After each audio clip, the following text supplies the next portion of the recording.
I think it's recording. All right, well, I don't know what the fuck I'm doing, but let's try this. Best Sounds opening about line. right. Best opening line ever. Blind leading the blind. So, welcome to the first episode of Pear in a Pod. My name is Guy, and I am a pear in a pod. So today we have one of my battle buddies, one of my closest battle buddies, one of my best battle buddies, Legro, Lengro. What's your name Legro. again? Legro? Legro. He knows me very well. Very well. Very well. You know what one of my favorite memories is? What a great way to start the podcast. You know what my favorite memories of you is? And this was recent, but honestly, it was so hilarious and it describes us so well, was the taping. When we did the weight taping, and the entire time, some people were nervous, some people, were anxious. That specialist got pissed off, but we just kept on joking around the entire time. Oh yeah. And it's just like one of the reasons I wanted you on as my first, if not my first guest, one of my first guests, is you have such a good energy. You know what I mean? And I think that even on a podcast, like, even if other people don't feel it. Be clear, that's just the meth. Wait. How can I be the meth? No, I said energy. Right. Well, you're not skinny, so it can't be meth. Yeah, well. I'm getting there. You have a good energy, man. We've talked a little bit, and we'll talk more as time goes on. How you've been through some shit, right? Yeah. Your religion has helped you, but I feel like your energy has also helped you. I feel like people who are positive and who try to stay positive and always look for a bright side or a positive side, they have a better life, even if they're not the most successful, right? And I agree. Like, a core tenet of mine is attitude is a choice, right? So it's not always an easy choice, and I struggle. Oh yeah, I struggle, but that whole thing, fake it till you make it, is a little bit, dishonest to a degree. But it if you got to choose what you're looking at, you can choose to stare at the shit and wallow in it, or you can choose to look at a fantasy of something that's better, and you say, oh, you can't live in a fantasy world. But then again, would you rather just live in the shit? Exactly. So I mean, make a choice. And you can be happy. Not you, but I mean, like, sometimes you have to be happy. I'm miserable. Yeah, no, I can't be happy. Sometimes you have to be happy with very little, right? And I think, like, it's taken me a long time. It's taken me a very, very, very long time. But I've noticed that, like, sometimes I don't need more. I mean, yeah, I bought myself an awesome computer. But you know what? I don't need, like, an awesome computer and an awesome monitor and an awesome setup and an awesome, like, you know what? I have an awesome computer. I feel personally attacked right now. Just because you have 5 monitors. I'm not attacking you because you have 5 monitors. But I'm serious. Like, I had a time in my life, and a part of me still does, where until everything is perfect, or until everything is the exact way I want it to be, I can't be happy with it.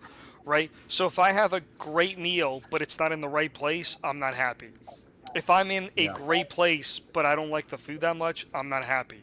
If I have a decent computer, but I can't do everything the most optimal, perfect way, I'm not happy. If I have a great computer, but my keyboard has 1 or 2 bad keys, and I'm starting to realize that even though I am a materialistic person, I've let some of that go, and I've just kind of been like, you know what, for now, this is what I have. Maybe if I work hard and I really want it, I can get that extra step. And maybe if I don't want to work hard and I have to be satisfied with this is what I have to be satisfied with. Right. It's like, that's what I tell women all the time. You got to be satisfied with this for right now. I'm working on it, but you just got to be satisfied with what I'm giving you right now. But no. And by women, you mean your wife and only your wife and forever your wife. Right. So no, seriously though, that brings to mind, and I believe I'm stealing this quote from Epictetus. He's an ancient Greek philosopher, and I'm going to butcher the quote, but I'm going to get the gist across. He says, "Great wealth doesn't lie in having many things; it lies in having few wants." And I think that's a you great know, quote. yeah, and I think it's pertinent to what you're talking about because it's kind of spot on. It is. It is because exactly right. If you have a lot of wants, right? It's like, and you actually even see this. You see this in wealthy people, and you see this in poor people, right? There are some wealthy people who have hundreds of millions of dollars and are just miserable. Yeah, They're just yeah, miserable. They always want more. And there are some poor people who barely have anything and who are just like, sure. hmm, I mean, some of yeah, them, abuse the system and are on welfare, but that's a whole different topic. But yeah, there are some who are like, you know what? This is what I have. This is what I'm capable of. I'm happy with it. yeah, And and yeah. and it's I agree. very interesting. It goes to show you how uh, what I think is funny is I think that I've been fortunate to where I've never really seen suffrage, right? I've never personally seen suffrage because of money, right? I've never had to be like, oh no. Suffering. Yeah, well, no, yes, yes. So I've never suffered because of money. So I've never had Okay. to be like, oh no, I can't eat, or this, Yeah, I, yeah, or which bill am I going to pay, or oh no, I have to decide between the electric, the water, and the cell phone bill this month, right?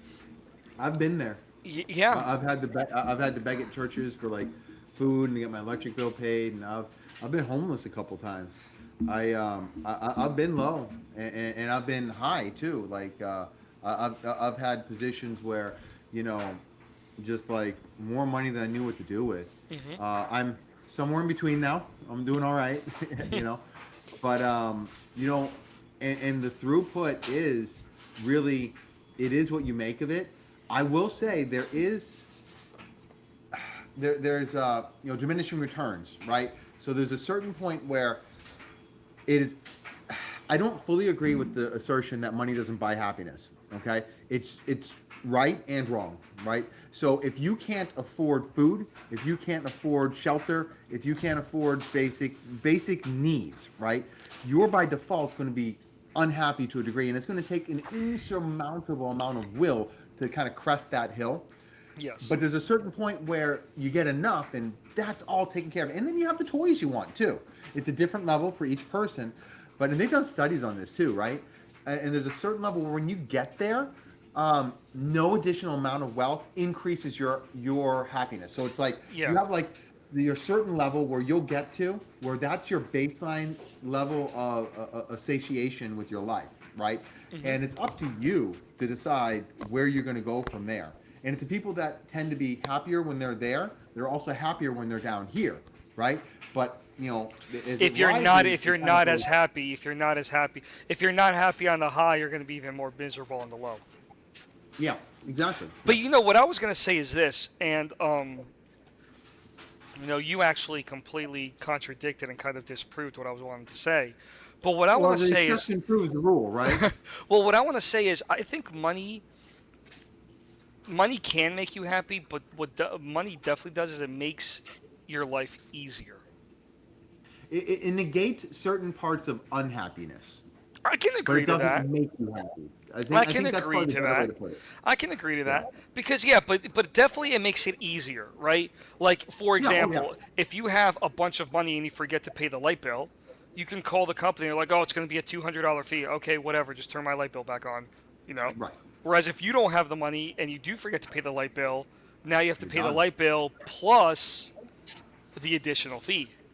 When you might not have that. Exactly. Exactly. So so I Big sales would snap up. I don't agree with money makes you happy, but definitely money makes you easier. Or I like your quote. Money prevents unhappiness. I'm so glad you decided to stuff a cheese puff in your mouth right now. You're welcome. So money Does a body definitely. good. How you build these things. So money prevents. Don't worry, I'm not putting the camera on. So money Yeah. prevents unhappiness. I definitely agree. Money prevents unhappiness. But back to a topic that I wanted to talk about. Um, this is a question I ask every Marine. I think you know where I'm going. You are a prior Purple. Marine, all right? So Purple. I need you to settle the debate. Yeah, What purple's the best cream. purple is the best? Yeah. It has the best flavor. Purple definitely has a best. What about Hands down. Hands down. Look at the texture too. No, how was basic, man? I mean, is it true that it's because terrible. you so well? I heard something, and you didn't experience this. It would be really interesting to meet somebody who did. So because you went through Marine basic and then you joined the Army, you didn't have to do basic again. No, sir. I started with 3 stripes in the army. Yeah, and and I don't know if you know this, and I don't know if this is written down somewhere, but there's actually, well, I'm sure it's written down somewhere. There's actually a level of basics where, like, if you've gone through a certain level, if you've gone through a certain level of basics and you move to a Hmm. branch that has a basic that's harder, you have to go through Yeah. basic again.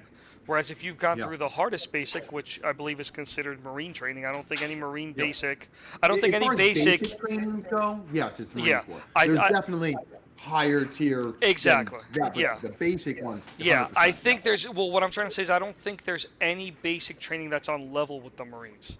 So I think No. anybody who leaves the Marines doesn't have to go through basic again, and anybody who comes into the Marines does have to go through basic, regardless of what they went through before.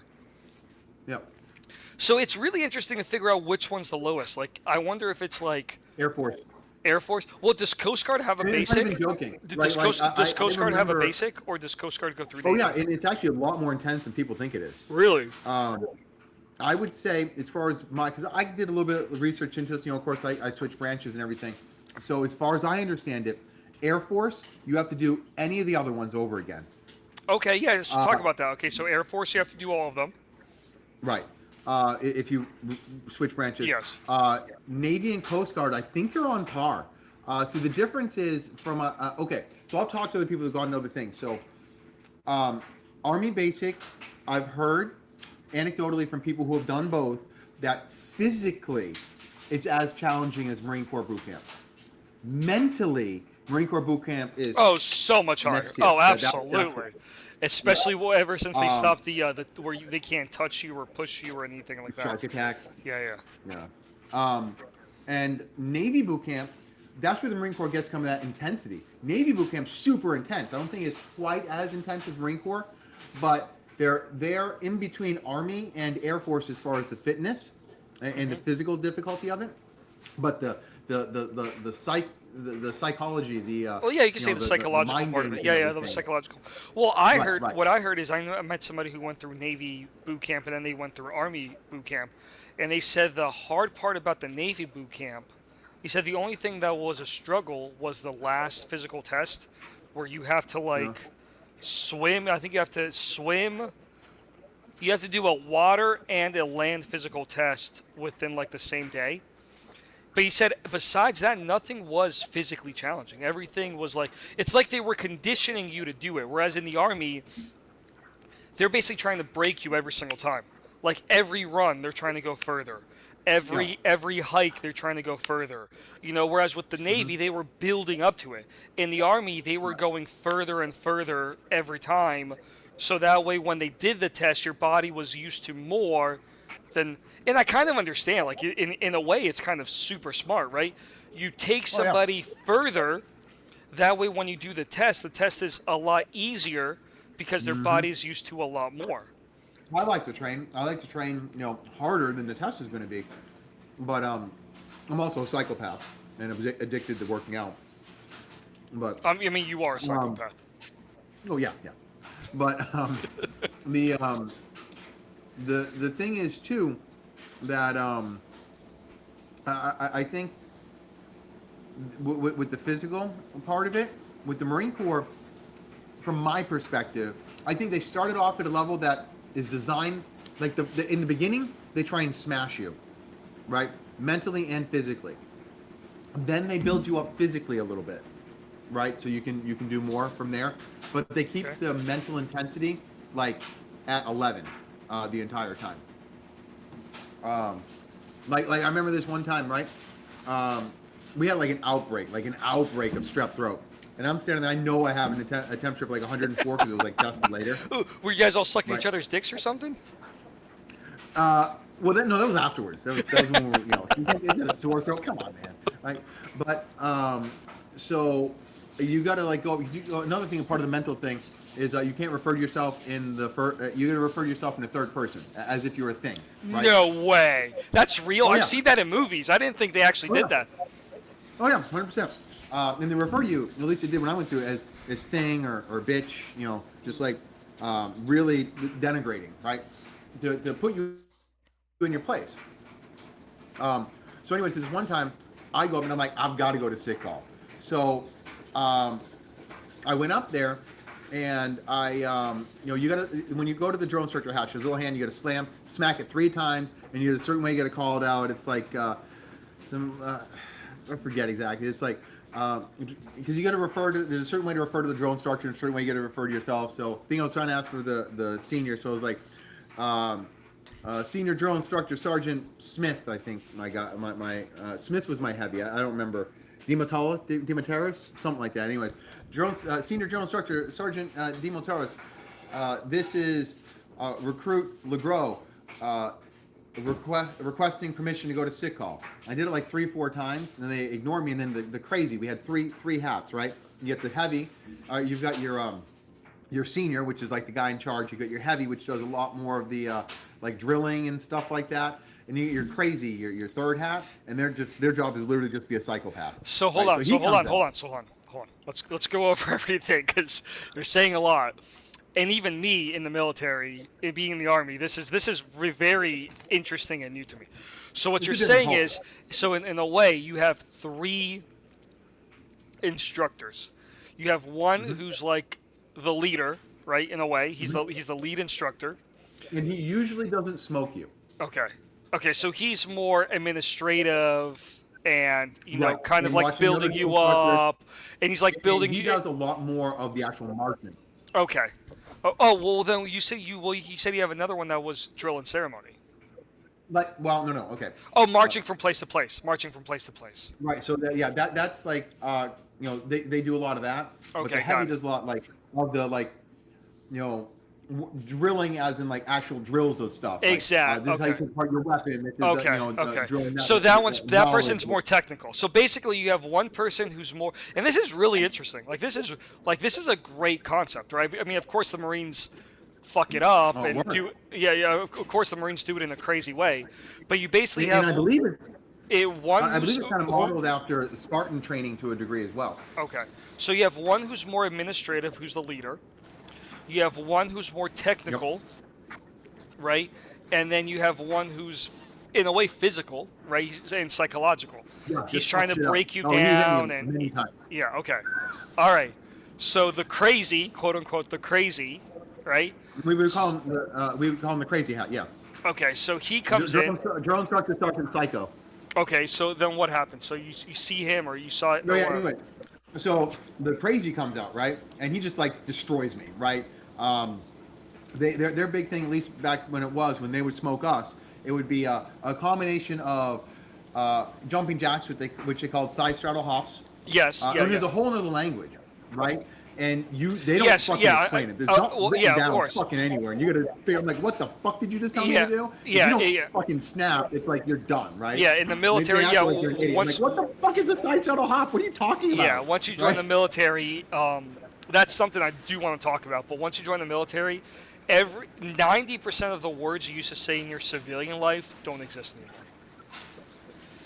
I mean, Yeah. maybe not 90, but like what I'm Um, saying is like, yeah, it's no longer jumping jacks, it's side straddle hops. It's no longer the bathroom. You guys probably, I don't know what you guys call No. it. It's no longer a cafeteria. Head. Yeah, it's no longer a cafeteria or something like, So, anyways, all right. So basically, it's a Totally different combination. vernacular. Yeah, vernacular. So- That's the word. Totally different vernacular. Right. So anyways, so the big ones they would do is like there was 4 push-ups, jumping jacks, what they called side shuttle hops, mountain climbers, and I hate mountain climbers. I hate. well, that was mountain really those 3. climbers. It was mainly those 3. So what they would do is to destroy you is they would just have you switch from positions over and over again. So he came out and he'd be like, push, push, hop, hop, hop, climb, climb, push, climb, push, climb, hop, push, climb. For like 15 fucking minutes, right? And I'm at 104 degrees. I like fucking pass out, right? And I mean, later they had to take. So it was like 75% of the I think the whole company, 75% came down with strep throat. It was bad, but yeah, it was just like, man. And then anyways. So yeah, I mean that was a typical day. I equated it to the worst experience of my life. It was horrifying. Now, I can digress and say there's some other things during my military service that may have left deeper scars. Just the day in and day out of that was horrifying. But it creates a certain outcome, which I think is very desirable. Oh yeah. For you were never the couple. I remember a couple of quotes from my drill sergeant, and when I first heard them, I thought all of them were bullshit, and then after basic, I found out they're all true. Right. So a couple of quotes. There's two I can remember off the bat. One, basic is the hardest thing you do until you do anything afterwards. Once you do all the other schooling, you're like, oh, basic was easy. You're like, basic is easy. You don't realize how easy basic is, right, until you start going to other military schools, right? Because in basic is the school that you have to think you think the least in basic. So physically it might be a little bit hard, right? But everything else is just so easy because it's like you psychologically, but not mentally. Exactly. Separating. Yeah. So it's so you're like, oh, this is so difficult. I have to line up. I have to go here. I have to go there. I have to do this. I have to do that. But then afterwards, you're given freedom, but you're also given the freedom to do other things, right? And when you go to other schools, you're given the freedom to have choices, but because of that, sometimes things are harder because now you have to force yourself to wake up, you have to force yourself to do certain things, right? You have to force yourself to do the laundry. In basic, I don't know about you guys, but we had a set laundry day, so like we just gave, they just did all our laundry for us, right? So we had all these things done for us, and now you have to do everything afterwards. And part of that too, you got to remember, is like we're kids, 16, 17, 18 for the most part. For the most, not definitely not. I joined at like 26. Well, I know you were older. But I joined at 26, and in my class there were a couple of 30-year-olds. Well, I had a 32-year-old in mine. No, a 28-year-old. But the point is, the vast majority are. And so what's also different is you went from literally going in mommy and daddy's home to like now, like this whole other world.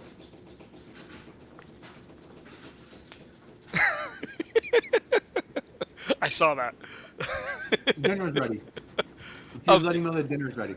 Oh, well, that's not good. I was planning on staying for a while. Yeah, that's fine. Oh, okay. So, I might sneak off and get a little plate if that's cool. That's cool. We'll do a little break. Okay. So, I mean, I don't know if I completely agree with that, right? I don't know if I agree with the aspect that a lot of the people coming into the Army or the Marines come from a place where mommy and daddy did stuff for them.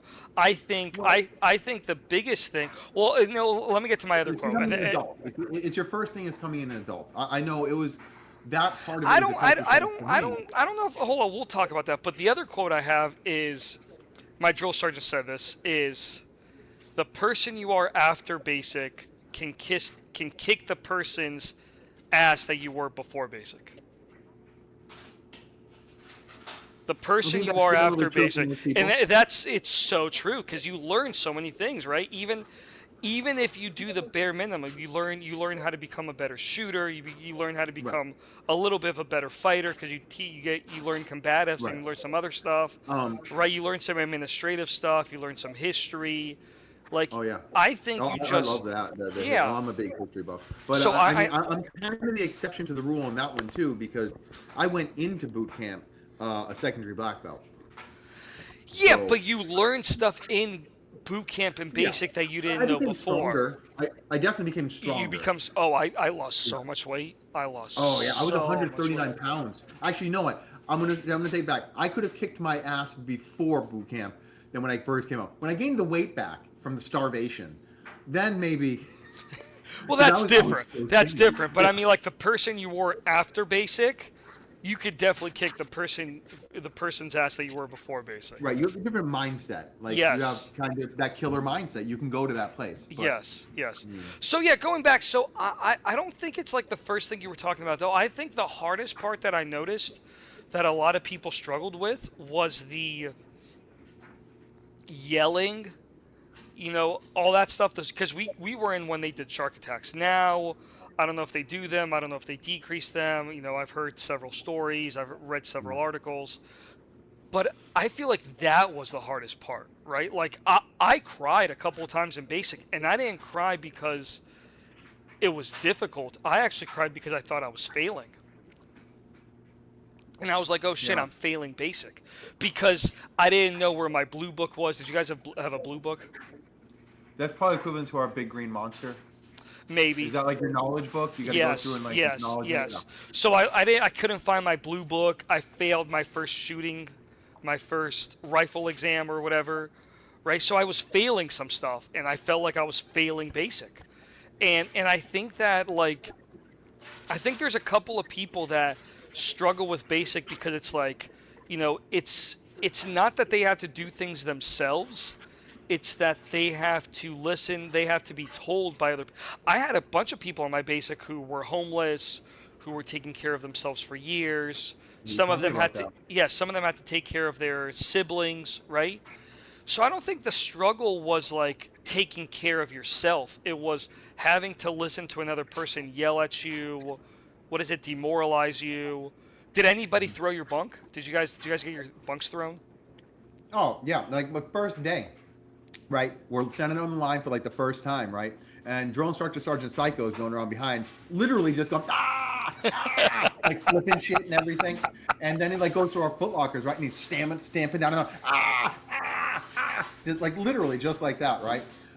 Screaming top of his lungs, they go in here and like and well, the heavy is in there, telling, lining everybody, tell what we're doing, everything. Well, the senior is right there, just going up and down randomly, kind of just like calling people out on things, and then like the other ones would attack. But the guy right next to me, he stomped on his footlocker so hard, it actually like imploded, and like the top of it like went in. And like he was like, thanks that. So the guy's like trying to figure it out. Drill instructor, I can't. He's like, who's there's a thing, shut up. Right. And then he was like, help him. So I go over there, right? And like I get it up, but like my hand like jams in it. And then right at that time, I don't know who was one of them called the whole squad bay to attention. So I've got this giant ass fucking footlocker clamped down on my hand, and I'm standing there at attention as best I can. It's like hanging down off my hand, right? And one of them was like, "Why the fuck you have that on your hand? Get it off!" I'm like, this recruit can't. This recruit can't. I can't. Do it now. No. Good time. I had a You see, I don't have memories like that. I have some other weird ass memories. I mean, I kind of told you about the bird bath guy, which I'll share the Yeah. story. I don't remember any of the physical stuff, but the psychological stuff that The stays. bird bath guy. So everybody was in the shower, or the showers were busy, and we didn't have a lot of time. And this guy, he didn't always smell good. So we're like, dude, you have to shower, right? So he went, soaped himself up, went next to the sink, and would take like scoops of water and throw it against his body and like bird bath himself in front of the sink because all the showers were busy and he was told that he had to clean himself. But that's what he knows, And that's what he knows, and that's what he knows. And like I said, I had a couple of people who told me who told me they were homeless. Something I do remember about basic that a part of me misses is people were a lot more open and basic to each other. Like I've noticed, like Well, you after, have to. like Yeah, at because you're so emotionally just yeah, like suppressed. Like you got to just. Yeah, And you get your that phones taken bond. away. You get your phones taken away, right? Whereas now, if you go to Oh, yeah. like BLC or any other school, you got your phone with you. So at night, you just call your spouse, your Hmm. friends, or whatever. But in basic, you had nothing. Yeah. So we bonded, and we would talk, Oh yeah. and this wasn't like it wasn't the drill Trauma. sergeants It's like forcing trauma us. bonding. Exactly, right? And it's funny because we talk about trauma bonding in the army, but like you never trauma bond. You never truly trauma bond except in war and in basic, right? Because like, Well, uh, there might be some of those higher tier trainings too, where the shit's pretty rough. Then I'm sure but they get a little dicey. well, okay, I've never trauma bonded except for basic and a little bit when I was deployed. All right. Well, I'll say there was that. this one time too, it was like completely out of the military, but I mean that's a long story, and it's the whole reason why I'm not allowed in McDonald's anymore. So we'll just We'll talk. Well, once the lawsuit settles, we'll talk about it, right? yeah, that's a whole nother topic, right? So, but we would open up to each other sometimes, and yeah, a couple of them told me that like they were living in cars for a couple of years, and then I think one of them has said that the second time his family lost his house, he's like, I'm gonna just join the military, and he found a way to use somebody's address, join the military, and he just never looked back. The other sad part is I don't know if you guys were allowed to get letters. Did you have any? Were you guys allowed to get letters? Yeah, we'll get letters. Did you have people who weren't getting letters? You know what? I'll be honest. I was so in my own little bubble of trauma that there probably was, and I didn't notice. Yeah, we I don't know. we had a couple of people who didn't get letters, and That it sucks. was it was oh man, it was rough, because you would see like my now ex-wife would send me letters all the time, and you would and She would send me letters all the time too. shut up. So she would send me letters all the time, and you would see certain people's faces after like a week or two, or they would hear other people's names and they would not hear their name at all, and You, it you was know, I did notice that in Iraq when we were in Iraq, like during the initial invasion. oh, because you were there. Wait, you never talked about that. Oh yeah, I was out there during the initial invasion in 2003, 4. We were activated in 3, boots on ground. Uh, yeah, that's right, because I turned 21 in Kuwait the week before we did the forward push. So that was 2004. Yeah, we never really talked about that. Look at that. No. So you But saw yeah, that in that was you saw that in Iraq. So what was that like? And that's complete because that's a combat zone. At least in yeah. basic, you're in the U.S. And it's going to end. A combat zone. You're talking about months, possibly even longer. The worst one was when a guy did get a letter, and it was what the army calls Jody letter. I was about to Uh, ask you that. Oh, yeah, I forget what dude. we called them in the Corps, but it was something. It wasn't Jody. It was something else. I don't know, fucking Jane, something similar. Same but different. But yeah, basically gave him a Dear John letter, and it was like, yeah, deuces. I like your buddy's cock better, I guess. Yeah. Whoa. Okay, let me put the plus 18 rating on this because Oh, we my are bad. saying some shit I on can this thing. I can PG it up if you want. No, no, no, no, no. Let's put. Oh shit! I didn't even have the right category. I had the category as the game I usually play. Let me change the Oh, okay. category. All right, Yeah, that would be a that would little be good. misleading. But yeah. So no, it's fine. Yeah, Dear John Letter, dude. That's great movie, Yeah. great movie. But oh, that's got to be your. Did you guys get Did you guys get turned around or anything? What do you mean? Did you What do you guys mean do turn like around? 9 months or 12 months and then like Oh no. So thank God the Marine Corps deployments are a little bit different, shorter, 6 months. The whole deployment was actually 11 months, but we were only boots on ground 6 months, right? So from okay? the time we entered the combat zone to the time we left the combat zone was 6 months, and we have build up time before and wind down time afterwards. Hmm. But that generally doesn't happen in the Marine Corps. There was a pretty good flow of things. I'm sure Okay. certain units that happened more, but the unit I was in, we only got activated once during that initial part there. But So it didn't happen to me. in the army that used to happen quite a bit, which is one of the reasons One of the reasons why the army is does 9 months now is because of that. Because people were doing 12 months and then would get turned around and do an additional 3 to 6 months. So can you Insane. imagine you just did 12 months? No. You're No. about to go home. No. Mm. You're Well, I mean, I you're was packing. gone a little over 11 months, Okay. but But uh, imagine I imagine was you're only. packing. You're on the tarmac. You're getting ready, and they're like, "Hey, listen, there's been a delay. We need you guys for another 3 to 6 months." Yeah. Especially So if it was one of those guys who wasn't getting letters or got the bad yeah. kind of Well, letters, I mean that's and they wonder why suicide is so that high. yeah. I mean, and that's what I heard. It's because between the suicide rates were getting astronomical. I mean, I don't know if they're And still, a but I lot of remember I don't know if they still are, but I mean, 22 a day. I it's remember insane. that thing, the 22 a day or 23 a day thing. And you stop to think about it, and you're like, all right, 22. You're like, that's not such a high number.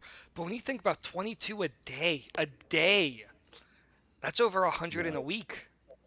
No, I know you got to be careful about referencing other people's IP and everything like that, but I think it's going to be safe to say it in here. There's a five finger. Okay, there's a particular metal band that I'm very partial to, that has a particular song You that can talks say the about. name. I think we can't play the song. Okay, fine. Okay, so Five Finger Death Punch. I love them. Song is "Wrong Side of Heaven." I think is the full title. It might be, yeah, but the full like lyric of it is "Wrong Side of Heaven, Right Side of Hell." And their music video is so veteran centric. It like basically takes this small like a fire team, right, and follows them as they go through combat and get into a firefight, and then afterwards, like one of them ends up homeless, one of them ends up like a broken family, and then like all throughout, it's like it's showing like all these statistics about veteran homelessness and like Oh yeah, suicide. yeah. Dude, if you're a veteran, even if you're not a veteran, if you have a heart, you cannot get through that video without crying. Every single time I've watched it, I've been like a bawling baby at the end. It is just ridiculous, Have you but it's noticed? all true. Have you noticed that either after basic or after your deployment, you cry a lot more during like war movies? I don't know. I do know that I can't watch Wounded Warrior stuff as much anymore. That bothers me. One of my Why is that? things that I did, I don't even want to call it a tour or an activation. There was an Mobilization. activation that I did. It Mobilization. was it, it was Mobilization. right. It was stateside, but I got attached to Wounded Warrior Battalion, Really? and I was part of the Marine Corps liaison. And there was like 600-700 Marines that came through in the period of time I was there, all like Whoa, blown to bits, whoa, whoa, right? whoa, wait, wait. When you say the warrior, are you talking about like the warrior transition battalion and stuff? No, no, no. So like I was at NNMC, National Naval Medical Center in Okay. Bethesda, right outside of DC. Okay. So basically, these people get these Marines would get stabilized in Landstuhl, right? And if they were polytraumas, they went to my hospital, okay? And our job was we would literally get the medevacs if they pulled up. We would bring them up to either the surgical ward or intensive care or what have you, and we would take care of all the non-medical needs. So that included picking up mom, dad, the wifey, and the children from the airport and explaining what happened. And then also, I would be the one that would bring them into the room and see what's left of their Marine. I cannot tell you the look in the eyes of a mother when they just, dude, I'm getting teared up just thinking about it right now. But yeah, that was the hardest thing. Yeah. I did that for like 6 months. That was the hardest thing I've ever done. And then furthermore, my job, I did TS July. So then I had to go in afterwards and let them know how much Uncle Sam thought his legs were worth. It's not as much as you'd think it should be. No. Um, and yeah, it was That's that was rough. that That's was a hard rough. job. That's yeah, that's rough, man. Yeah, like 120 hours a week too. Like That's no joke. rough. I mean, I'm not gonna. We were so understaffed, Yeah, I can't equate that to anything, but I can't. I dude. mean, I can't. I can't like those things where I see like especially bilateral amps. Those what most of them are, dude. It fucks me up. Yeah. Yeah. I've met people. I met a sergeant, and this is an assignment in the army, which I don't know if it's a good thing or a bad thing, but it's an assignment where you work in DC, and literally the sergeant I knew, all they did was either go to funerals, send letters, or do paperwork. That's what they did. Yep. That Yeah. was their entire job. So because there's a couple of funerals in DC, and sometimes it wasn't for it wasn't for KIA. Sometimes it was for a retired general or something like Sure. that. Sometimes it was for KIAs and stuff. If they wanted to go to Arlington or somebody needed help or something like that. But I remember just being on funeral detail, and I remember just being on funeral detail for when I was stationed in Fort Bragg, and just it was just for people who had retired out of the military. And what we were told is every time you carry a box, just think of it as a weight. Just think of it as there's a weight inside of this box. Because if you start thinking even if you don't know the person, right? So I carried, this is something I've never thought about. I've carried more caskets from people outside of my family than from people. I've never carried anybody's casket from inside my family, but I've Yeah. carried what, close to 10 army caskets, because we Yeah. didn't get one every week. We got one maybe every other week, something like that, right? Yeah. So there were a couple of weeks we would get two, and then we wouldn't get one, and then we get like one, and then we get like zero, then we get like two. So, you know. But anyways, but And I need to be clear about something. I don't mean to be a one upper. Totally. These are the experiences I've had. well, it's also just conversations, right? You want to Right. share Right. your point of Um, view, I share my point of view. But it's right. just when Um, we were carrying the caskets, we were told every time we went in there, it's like, hey, you're carrying a box. You're carrying a box. That's it. You're carrying a well, box. I don't know. I actually have done that duty as well, and I've actually done 50 funerals. And I've actually done two presentations of the flag, two casualty calls. One was a KIA in combat, where I actually was on the firing detail, and I actually went to the home of the person. I Wait, wasn't they the flew you initial back home? They person. flew you back home? No, I was on the detail that was home. So Oh, okay, got it. So right, you were the right, I forgot the name of it in the army, but yeah, I understand. home side. You were the one that would have to go and inform them and all that. Oh, So dude. the permanent personnel we have at our the AR the AGRs that are at our unit right now. I was the Marine Corps equivalent of that. Wait, you were AGR in the Marines? Kinda. You never, So it was dude. I'm active duty finding special more forces. out about you within our first Dude, I episode actually lived the than I life. knew I've lived the before. life, dude. I didn't know Yeah. you were So AGR in the Marines. I wasn't, but I did a lot of ADSWs. So I've done probably about a year and a half, 2 years worth of time on the active staff. We call them So INIs. like ADOS and orders and stuff. Yeah, exactly. So I joined the INI staff, inspector instructor, which is Okay. essentially what the permanent staff is Okay. Okay. on the army side. So you But were yeah, so you were tasked with informing the family. no, I was there afterwards. I was with one of the groups that was like the second or third visit after the initial, Phone call. right.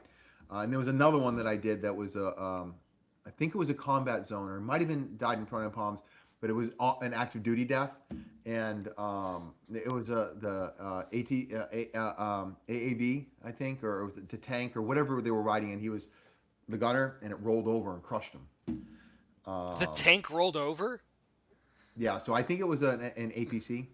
I don't fucking what do we call them? The fucking LEDs or IEDs. no, an armored transport But how is did what it we roll call it. over? I don't know. Marine driving it, acting like a douche. I don't know. Dude. You see, that's the Um, worst part, right? Like, if something happened like that, like, if it's an IED or something, totally get it. But when it's somebody acting like an asshole or well, I somebody. don't know. I want to digress. No, I It know. could I'm have not. been I'm not saying somebody up that's what. I'm there. I not don't saying that's know. what happened. But I'm saying Well, like I when you. did at first, and Yeah, I don't yeah. know what I mean, actually yeah, when happened. it's an accidental death, like when you're deployed and there's an accidental death, I mean that just aggravates me as a leader, right? When it's like if there's an IED or like these drones that they have now, it's a combat death. But when there's an accidental death, that's because that's a safety issue and a lot of other things. But anyways, keep going. So Well, yeah, no, that was it. so So I've so gotten to experience a so lot of you've that too. seen you've seen the families afterwards.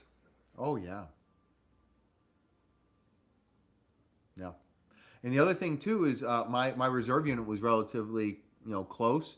So there was other times where like we would do funerals that are like right in my backyard. These are like retired vets, and you know we would go to the bar afterwards, and like the people from the funeral would be there, and And you talk to them drinking and with them. stuff. Well, it's all we're all a bunch of crazy Boston Irishmen. So, That adds another That's layer true to it because too. you didn't live in Florida your whole life. No, I'm a Boston boy. Worst kind of Boston, worst kind of Irish, Boston Irish. Well, It's just you also have no I accent. don't have the accent You have because no I don't like accent. it. You Yeah, have this is the way no everyone accent. talks, but I don't talk like this because I don't like it. Like well, I figured you weren't from Florida, but I had no idea you were Boston. Yeah. When I first moved down, first couple of friends I made, is a friend Rachel. She was super cool, like one of my wife's best friends. She told me one time that I'm the most redneck Yank she'd ever met. That makes so much sense. That makes So so much sense. You know what I always find interesting is when I talk to them and I tell them I'm from Brazil, they're like, you have a northeastern accent or something," and I was like, and I can't figure there's out actually a why. huge population in New Oh England no, of in people from Massachusetts, Florida. it's gigantic. Oh yeah, huge. But the only thing I can think of is we had friends, and I'll never forget them. One, because they weren't very good friends. But two, because I kind of learned English through them. But they were Yeah, from the Midwest. They were from Chicago. that makes So the sense. only thing I 'Cause can that's what you think picked of up on. is I picked up on that. But Probably. I mean, that makes sense. but they That didn't. 100% makes sense.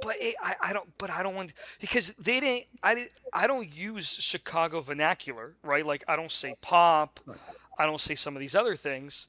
But right, the right. only thing I can think of is because I spoke English with them a lot. I wonder if I picked up a little bit on the Well, accent or on how they talk. you kind of do. Like when I go up north, or family from up north comes down and visit, they say they think I sound like a Southern hick. And then when I go up to like Boston or whatever, or like like right, I spend a lot of time around them. Sometimes I might pick up a little. I might forget how to pronounce an R here or there, and they'll be like, and they'll be like, I right, forget how to pronounce an R. That's yeah. so good. That's so Right. good. But another thing you probably don't know about me is we've never discussed this, but my ex is actually Brazilian. My son is actually half Brazilian. You know why I'm laughing? Why? The reason I'm laughing is because now the stories you've told me make so much more sense. Oh, about my crazy ex? Yeah, She's fiery. makes Yeah. so much more sense. Because I was Oh, like, to add on to it, she was also like half Italian. why would a white girl do this? I was like, this is definitely some Hispanic or some like crazy, Yeah. crazy white girl stuff. And now it makes so much more sense. Well, there you go. Context is key. She's Brazilian. Is that why you gravitated towards me? No, I just I thought we were like the same kind of asshole. Just kind of like the same Like kind of. cleaned, bleached, waxed, right? Well, yeah. Well, you got to. Who doesn't do that? It just looks better. Brazilian, right? But, Brazilian. I mean, I know even though you uh, hate them. not the bun. You got to do what you got to do, right? So, yeah, there's a lot of Brazilians. What I always found interesting is when I came to the U.S., I wanted so much to be like part of How the old were you? Brazilian.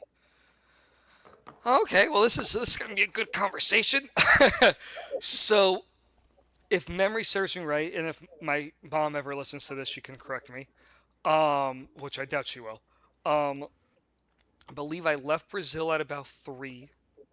Oh wow, so real young. Okay. Yeah, I left Brazil at about 3, but we didn't come straight to the U.S. I think we Okay. went to which one was poor? Malaysia. Because I always remember Interesting. we went to Asia, and we always used to talk about Malaysia and Singapore. But I think what we used to do is I think we used to like spend our weekend and stuff in Singapore, but we lived Okay. in Malaysia. Interesting. Because So may I ask, was like the dad Malaysia's work like for a yeah, yeah, company yeah, or yeah, work, something? work, work, work, work. Okay, that makes So sense. Malaysia, the way people have told me, and from some stuff I've read, Malaysia is like Singapore's Mexico. Okay. Cheap It paints a labor. clear picture. I It mean, paints makes a clear sense. picture. Makes sense, right? Cheap labor, cheaper stuff, Yeah. generic stuff. So, and they're very close to each other. And there's also a lot of people in Malaysia who have money who vacation in Singapore and all this other stuff, right? So, anyways, Right, right. dad That's had a cool work. backstory, though. This is what? That's a cool backstory. Yeah. So dad had I work mean, there. I've been to Chinatown. Been to I don't know if that Chinatown. counts. In New Uh, York, I mean, it's similar. It's similar. If you've seen how, no, if you see, Orlando. if you see, Orlando oh, is Orlando, China. no, that doesn't. I mean, the Chinatown in Orlando is so freaking small. Oh, I It's know. No, I've so actually been small. to Okinawa. I went to Okinawa actually one I time. hate you. I haven't been to Okinawa. I hate you. It's cool. I've been to Osaka, Tokyo, Kyoto, and Fukuoka. Oh my God, I would love that so much. So, anyways, so don't know how my dad got this job. Don't know why my dad got this job, but my dad got this job in Malaysia. I believe it went Malaysia, then Brazil, then Texas. Yeah, Texas, You mean Houston. Brazil, Malaysia, then Texas, Well, I was born in Brazil. Then we and then moved you to went back to Malaysia. Brazil? Yeah. So born in Oh, Brazil, okay. moved to Malaysia for 6 to 9 months, kind of like a deployment. Then Okay. moved back to Brazil. Then moved to Texas. I think Houston. Pretty sure it was Houston.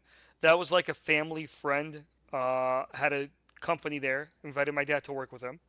While we were Very cool. there, they like vacationed to in Miami or Florida. From what I've remember been told, is they vacation to Miami, and they're like, Hmm. oh, this is very similar to South America and Brazil. A lot of Hispanic, the weather's a lot better, Oh yeah. because when I got older, one of the things my dad told me a lot about Houston is very, and I mean it's kind of like this, till today. Well, in Texas, in Texas, Houston maybe not as much. Houston, he told me he noticed was very racial, right? It was like your side of the train tracks, my side of the train tracks.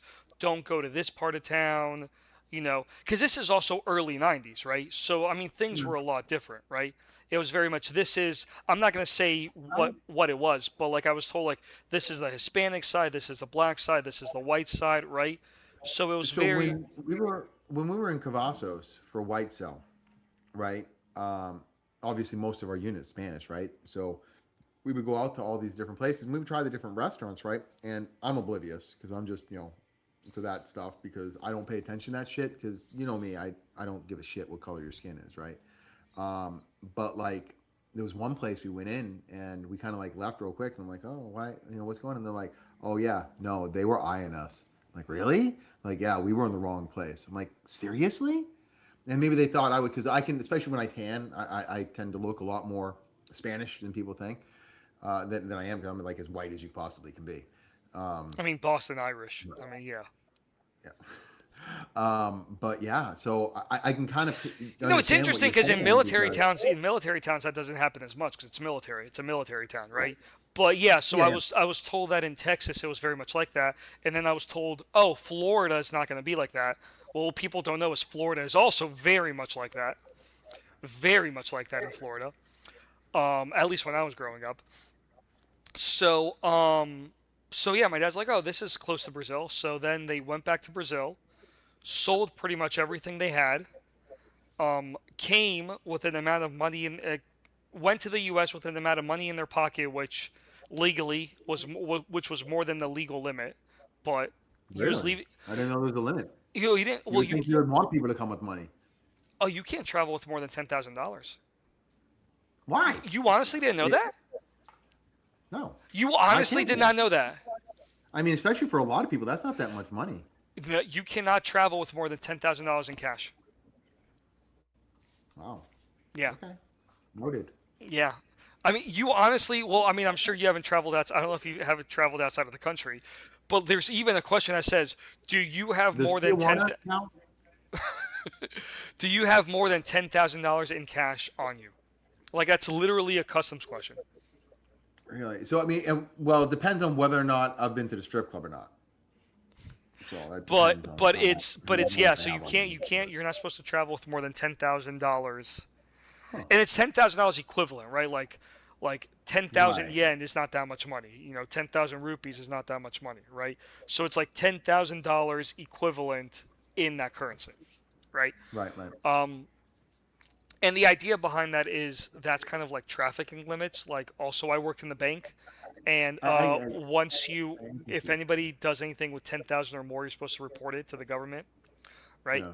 So he came to the U.S. with we'll say a little bit over 10,000. I don't know how much over, but it was over 10,000. Okay. And just set up. I remember the first house we lived in the US. This is the only memory, this is one of the few memories I have of struggling. I remember the first house we lived in the US, we didn't live alone. It was like a multiple family house. Okay. It was like a multiple family house. As I've gotten older, I don't remember how long we stayed there, but I do remember living in a house where it was more than one family there. I don't know if they Okay. were friends. No, I no, don't you know don't if mean that it like separate like a duplex. You mean like no, no, no, in the no. same living area, it was multiple families in that Exactly, one exactly, open area. Okay. exactly. And what it probably was, it was probably all like illegals or people who were there for temporary or stuff like that. Like I don't even remember how much luggage we have. Like I do not remember because we literally, it's so crazy to think about this now that I'm older. We literally came to the US Basically nothing. without the Sounds like. expectation of going back to the Brazil. Wow. So I have no That's idea. great. Yeah, I have no idea how much my parents brought with them. Like I don't know if they brought family heirlooms. I don't know how much clothes they brought. Like I have no idea.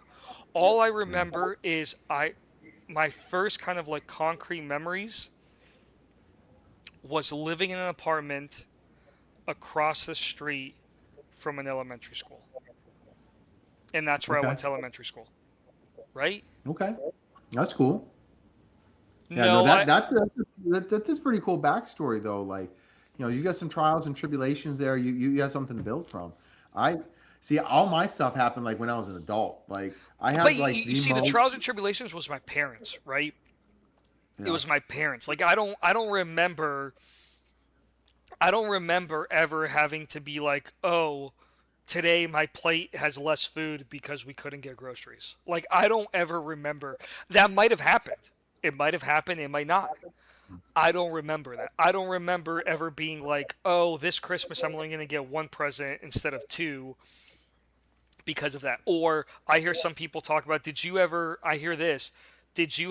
Were you only allowed to go out once a month or something? Like did you only budget to go out once a month?"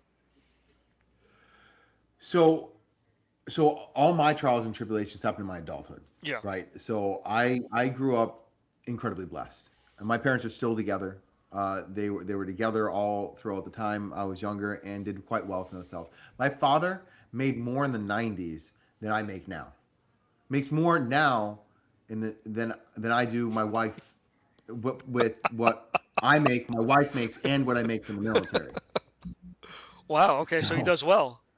he did well. Yeah. Well, yeah. Well, I did not go for wanting. I was uh, not a spoiled rich kid, but we were definitely upper middle class, and I was very very, and I recognize that. So like I've got nothing. All these people have like these things from a child, and I recognize that that's a total blessing. I'm so happy for that. But I have nothing to fall back on. All of the assholery is just me after becoming an adult, deciding hey. But you But know what I've noticed is I feel like I feel like growing up not struggling, right? I feel like growing up not no, you're breaking struggling. up. How am I now? You're breaking up. How am I now? Oh, there we go. Good. Okay.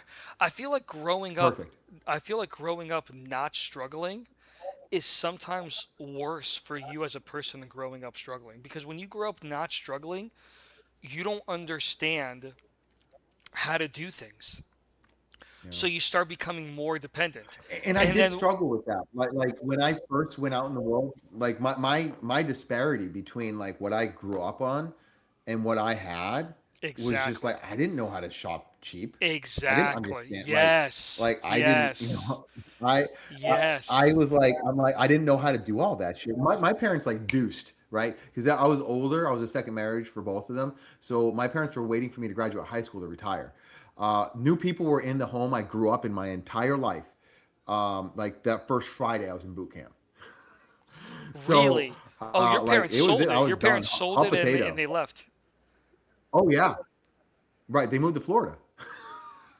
And I was Okay. still up there in Massachusetts. because I was a reservist. So when I came back to my training and everything, I was like, oh, what now? I didn't have a car. I didn't have a license. Well, I had, in a way, just what a they did couple $100 or whatever I had left. in a way, what they did, I mean, it's great, right? They basically told you, we gave you a great life. You're It an forced adult. me to, It forced you, because I'll admit something that I've figure it never, out. I'll admit something I've never admitted before, and I remember this. When I started having to buy my own groceries, my dad still kind of supplemented me, or he would give me money, or he would be like, "Hey, here, you can use this to buy groceries." I remember I'd be like, "Okay," and I would just go to Whole Foods or something and buy my groceries at Whole Foods, Yeah. and I would I, spend I remember fifteen trying to dollars, go through and add everything up. $15 for a couple of pieces of chicken breast, because it was organic, tenderloin, cut, skinned, boneless, or no, skinless, boneless. Yeah. And I think back to it now, Uh, I'm like, I could eat a whole steak for that price, right? Whereas back then I was just like, yeah, whatever, like I don't have to worry about this. But I think about it yeah. now, so I think growing up not struggling and not having to see these things and pay for these things and figure things out, y- it's harder later on. Like I feel like it's better for you to struggle I as a would child. agree with that general assertion. Yeah, I feel like it's better for you Because to like struggle as a child. I had to figure that stuff out on the fly because I'd never experienced it before. I literally know what it's like to starve. So like it's a pet peeve of mine when people say I'm starving. I'm like, you don't know what fucking starving is. You, you don't know. Okay, trust me. Okay, um, but it's like, you know. So I did get that experience. It just I was already 18 when it happened, right? So, but yeah, like even my son's had a, even though it hasn't been long, he's about to turn 10. I remember he had a $20 bill, and I was like, you know what? Let me show him something. And I went to the supermarket with him. I said, you can get whatever you want, you can get, but you have to pay for it. And I remember he started grabbing candy and this and that, and he's like, I want all of this. Oh, okay, let's go to the cash register. Went to the cash register. It was over $20. So I showed him, I was like, yeah, you have this $20 bill, and to you it's just a piece of paper and it's one bill, Right. but you can't get as much as you think you can get off of this $20 Right. bill. And in the Yeah. end, because he got candy, I was like, That's cool though. so all you're gonna eat is candy. So you're gonna wake up, have candy. You're gonna have candy for breakfast, as a snack, for lunch, for dinner. I was like, let's get some. Then we put everything back. I was like, let's get some real food. And he saw $20. All he was able to get was breakfast, lunch, and dinner. And that's good. I don't know how he managed that. Well, I mean, they were like They- kid portions, so they were a little bit of Okay. smaller portions. Like they were like chicken Um, nuggets and stuff like that. Like okay. he wanted to Okay. get the big bag of chicken nuggets. I was like, you can't. I was like, you have to get Yeah. the small bag, and then we have to portion it out, right? You can't cook 10 chicken nuggets and only eat five. If you have a bag that only has 10, you have to portion it out, and we were doing these things, and for that summer, That's a good lesson though. yeah. That's I might try something like that. I mean I've already got 4 kids kicked out of the house. I've got one left, so maybe I can try that one on that one. That what might- what kids what and this is both. It's good because it helps them develop and mature, but in a way they kind of lose that childishness, right, and that innocence. Is that yeah. as a kid But you you got to don't do that at some point. You got to titrate exactly it. exactly as a child you don't realize that how much work you have to do for money and how little sometimes that money can get you, Yeah.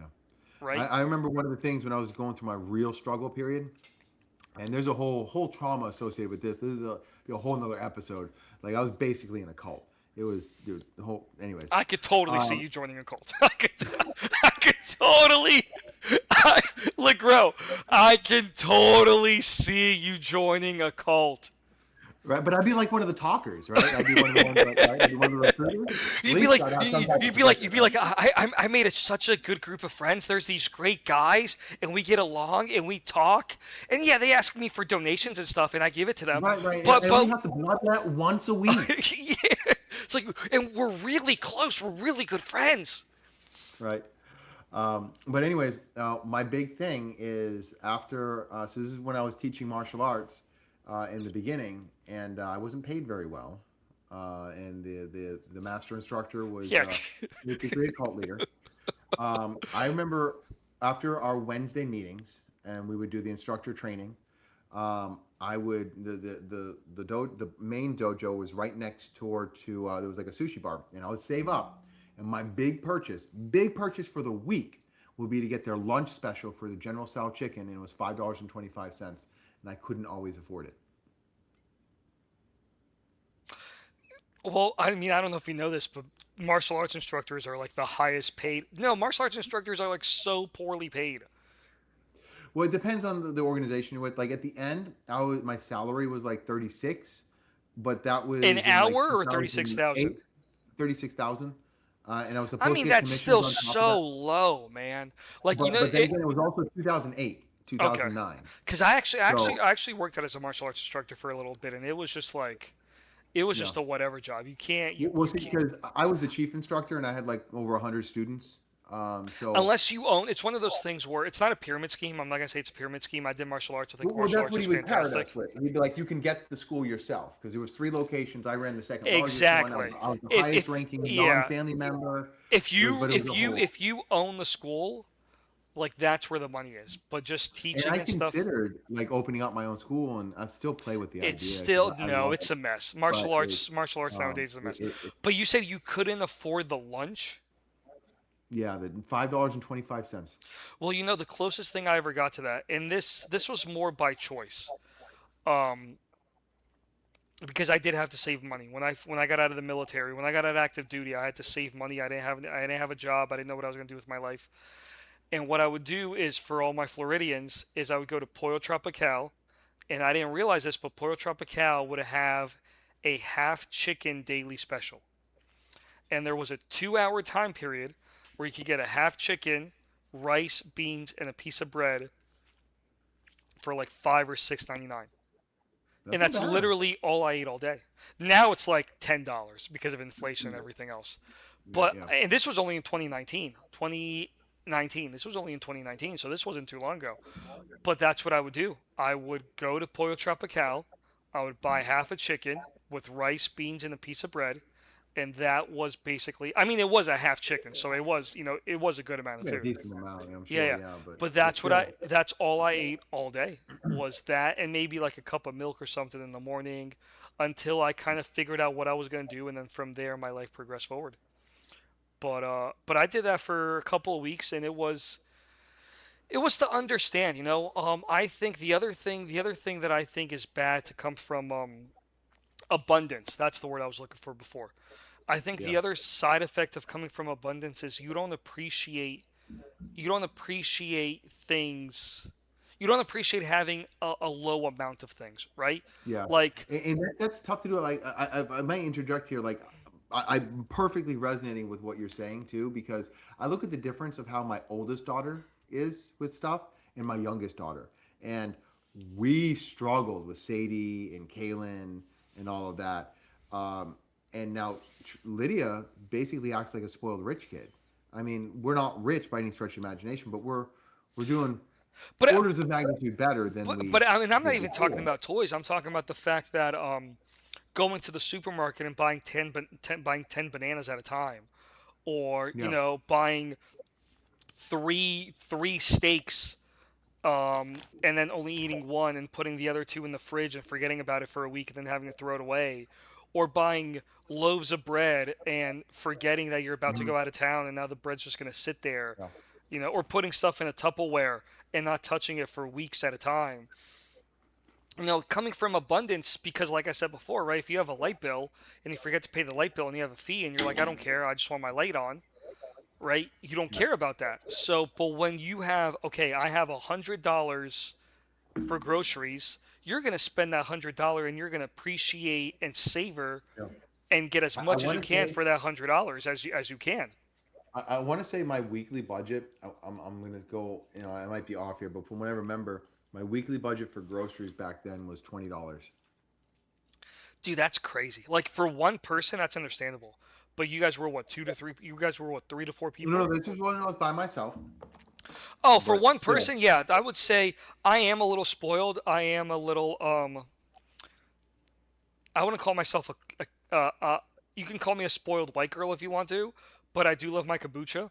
I love my kombucha. Drink it Mm-mm. daily. That's Whatever my tickles the pickle and floats your boat, man. yeah. That is my one splurge. I don't drink coffee. I don't get Starbucks. I don't do anything like that. But my Dude, I have kombucha an auto order of Monster that comes in. I just really. need it. Oh yeah. But my kombucha, right? But besides my kombucha, yeah, there was a time where I would keep my groceries to an absolute minimum. Like sometimes just buying a packet of chicken thighs.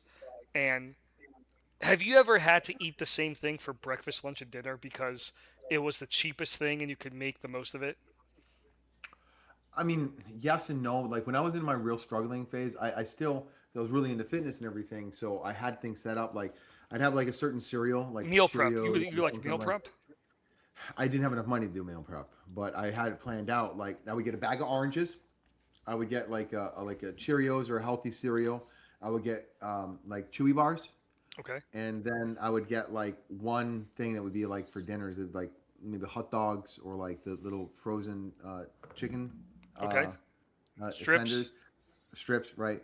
And then I would do a couple Hunger Mans because they were only like $1.99 back Oh then. my god, I remember Hungry Man was so freaking cheap. And so that's what I basically sustained myself on. So I'd make sure I had one or two oranges every single day, and I'd have a granola bar for the fiber and everything like that, at least one or two of those. But then I would just have like cereal for breakfast, and then for dinner, I would have like a Hungry Man or something like that. But sometimes I wouldn't have any money, so I just after all day of teaching, because when we start classes start at like 3 o'clock, and I don't leave the dojo until like 11. And I would go hungry because I had no food. So why did you do this martial arts thing? Was this like after the military? Was this while you were in the So it was Marines? before and after. So I started with this place when I was 8 years old. This dude was like a huge part of my childhood, right? So I had no idea he was a sociopath. Like it's a legit I mean, this has cult written oh, all like yeah. oh, The it way you're really talking fucking does. about it, It you're like yeah. really He was a fucking does. huge part of my childhood. He groomed me from when I was young. He really did. He groomed people. He really did. Like, dude, it is. I don't want to get too much into because it is a whole episode's worth. Like there was later where like I've literally trauma bonded with other people that left the organization. Like people were Really. like, yeah, this is. Oh yeah.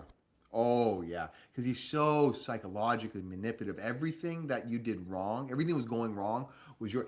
He like did the reverse psychology of like extreme self help. Like you'd all be talking about like self help books, and we would do seminars on it. We would go places and do these seminars, and then we would practice the things.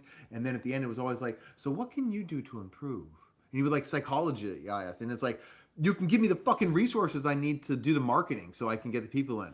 But no, it's always what did So and he then would put the also blame on you.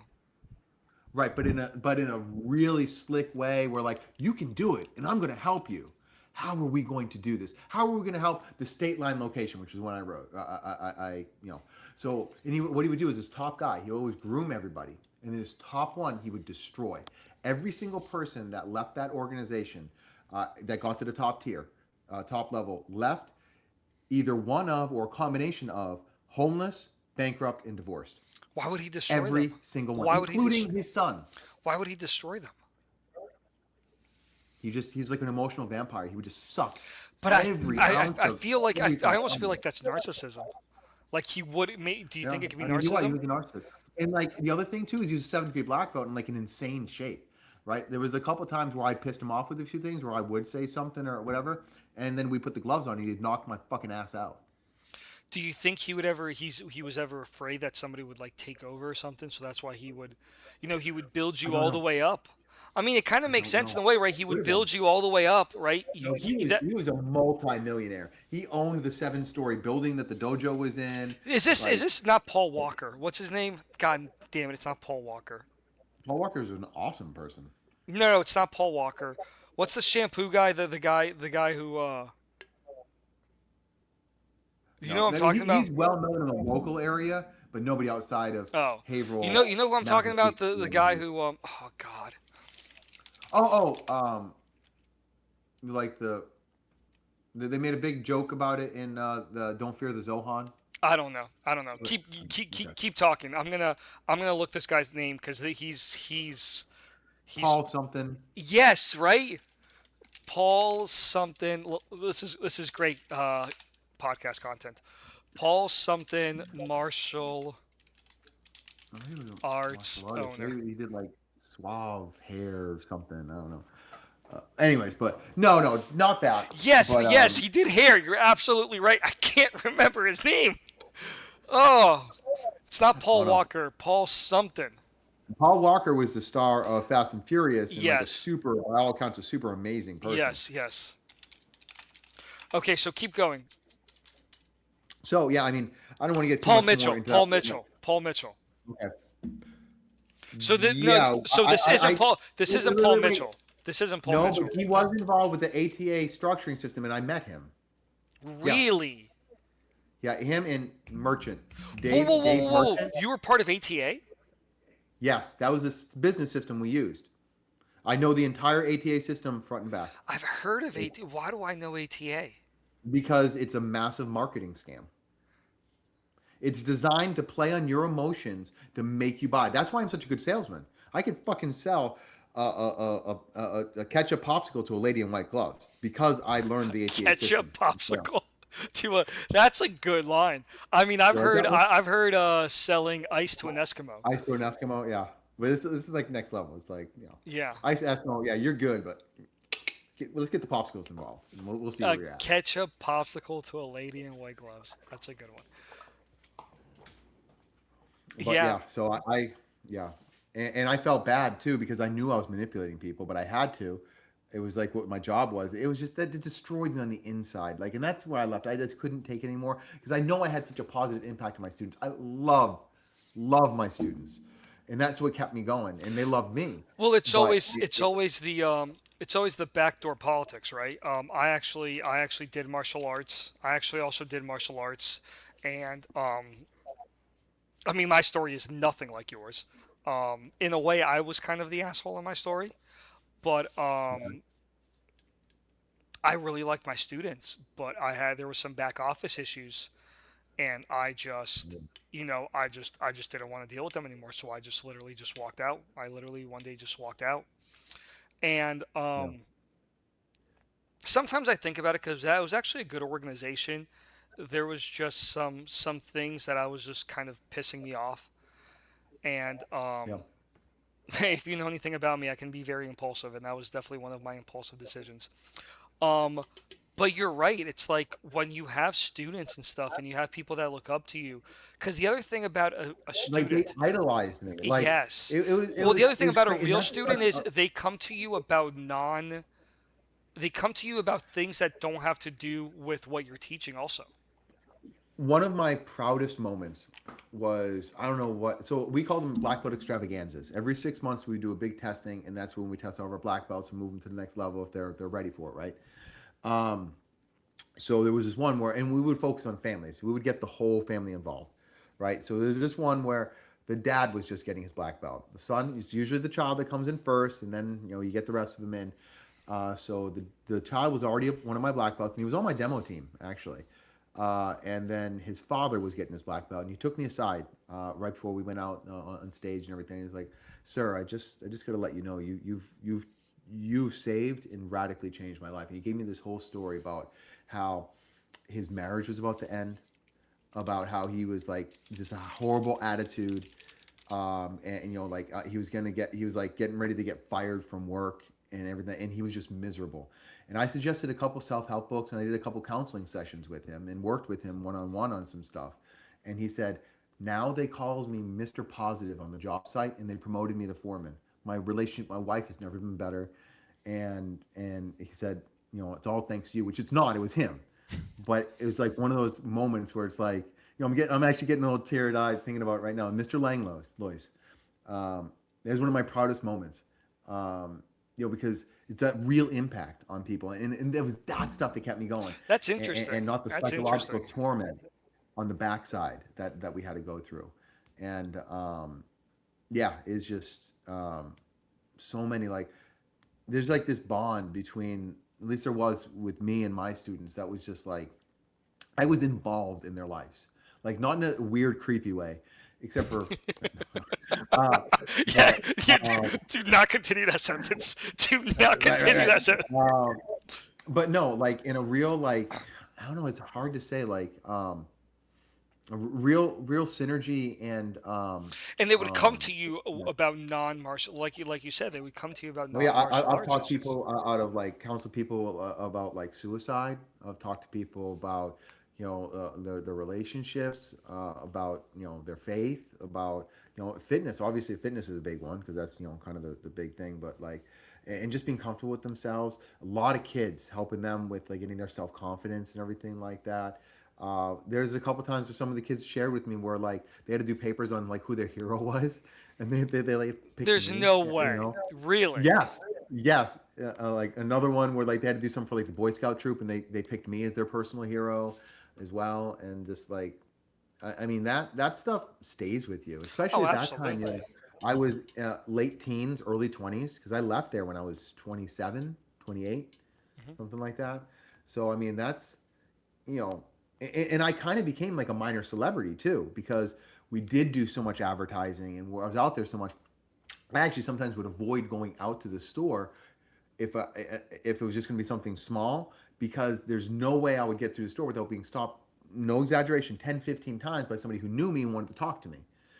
So not like that, paparazzi and everything like that, but I literally couldn't go anywhere. So you were And, you were a local celebrity. People in kind your of, kind of. community would be like, "Hey, how you doing?"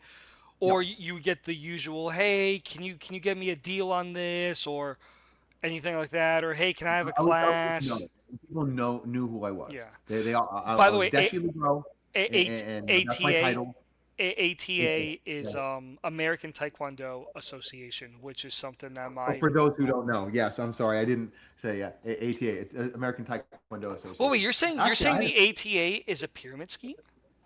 no, it's an aggressive sales, an aggressive sales. Okay, let me be very clear. Martial arts is one of the most wonderful, Yes, amazing but things you I can ever didn't do. know that. I thought ATA was just an organization. I didn't know It's it an was organ. Yeah, what it is their whole business model is an aggressive sales model. really. And it's all designed around creating emotional connections to certain things as you build up. Generally, whoever the target is, which would usually be the child, so that it creates an emotional response within the parent. And so that what you do is an upsell at the end. You give them something free that has a little thing you have to pay to. Now, when they've paid you that small amount, now you hit them with the larger thing, and the child's literally begging them, "Oh, I want it, I want it, I want it." And where we've just demonstrated where that Really? child, where we psychologically condition them within a 15-minute period of time, where I can have that child calling both their parents sir and ma'am and bowing to them. And then I say, "Well, how do you want to make out that check for $199?" And they would always pay.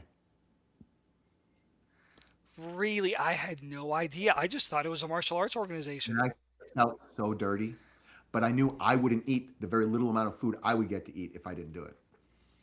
I It's horrible. but you see so you see the organization I was a part of, it's No, interesting no, no. To be because clear, that's how my organization was run, and it used that business model. yeah. Other, ATA, they might run it a little bit different, but that is the Oh business no, no, model. The so business but model what was you're saying is designed. the ATA headquarters wasn't pushing that. Your ATA office was pushing that. Right. My martial arts office used their sales model because it was so effective. Yeah, so Uh, you see, I went to school. The school I went to was also the school of the organization. Was also the school of the headmaster of the organization. And literally all the organization was, I think they had a once a year school fee, where in order for you to be part of the organization, your school had to pay a once a year fee, right? That's mhm. it. And every school paid for it, even the owner school. So every school paid for it. Even the owner school had to pay this organization fee. And then we had two Yeah, I'm tournaments. sure there was a fee that the master paid, but Yeah. like to give you And an then example, twice a in the year. early 2000s, early to mid 2000s, Uh-huh. my student value per student, and mine was a little bit higher than the average, was about $2,500. So every single person I enrolled, on average, I would extract $2,500 from them But because you know, those are the it numbers wouldn't we be track. extraction because you would also teach I them. was extracting. Well, yes, I mean, I gave them everything. I gave them my heart and soul. I really did, but But you were didn't care about also that. told to sell them. Yes. and S- upsell them and Yeah, so upsell my them and organization, it was we had a tournament twice a year. And what's interesting is sometimes the organization lost money on the tournament. So it's like there wasn't any of that. My organization, the thing about my organization that I went to is it was very faith based. Very, very, very, very, very okay, faith based. that's cool. And it was good, right? But when you're a teenager and you've been watching Bruce Lee and Jet Li and Jackie Chan and Chuck Norris and Donnie Yen, right? You just want to learn the martial arts, Yeah. right? That's what you care about is the martial arts. So growing up, I did have an issue with that and some other stuff. Um, and the headmaster's a great person. I mean, we had a difference of views, and the funny thing is, well, we're here. Might as well say this now. So the thing that happened is he had Do you need a you need a doll to show me? no, no, no, no, no. Back from intermission.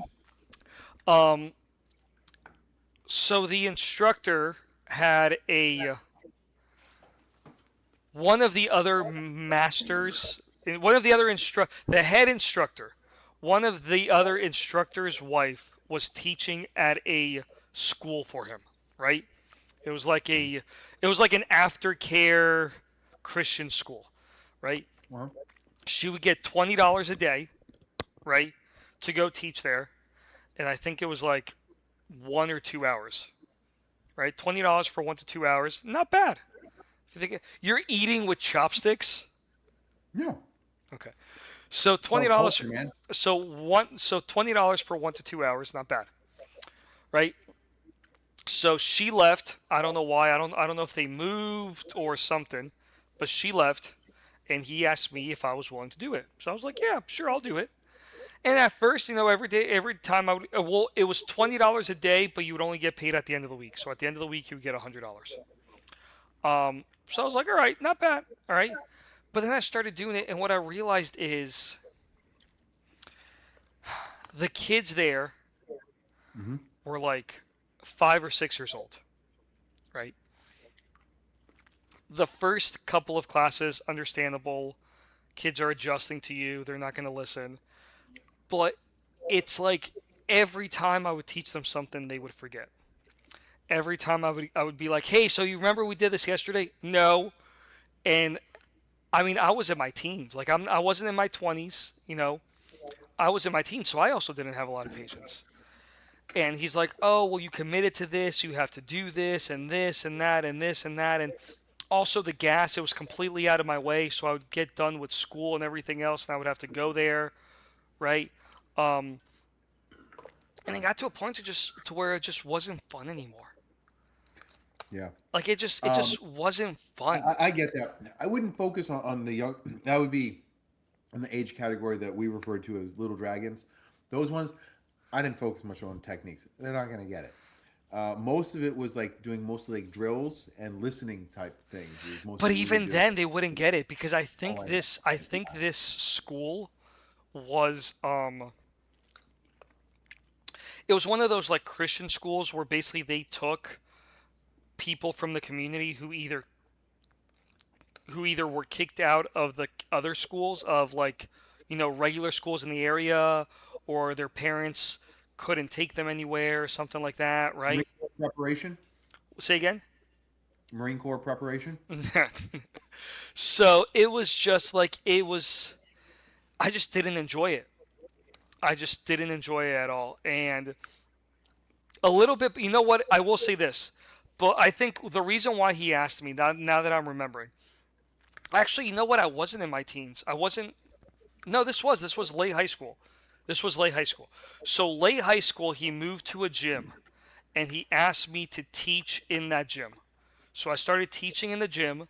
The gym liked me, and then the gym hired me to work in the gym for a little bit. And then from the gym, we went to he went to this Christian school. He would do some stuff in the Christian school. And then from there, he went to a permanent location. Hmm. And I think there was a period of time where I would have to take the kids from the Christian school to the permanent location, right? Or I Right. think they were going to transport the kids and I would have to be there, like ready to take them in and all this stuff, right? The after school programs, those are common. I did a couple of those too. Yeah. But it But was we just, used them as recruiting tools. of We just do a course, few things, of and course, then we would have the of course. graduation ceremony Oh, at the center. yeah. I think they could only do that after a certain age. Like I think once they hit a certain age, they would come to us.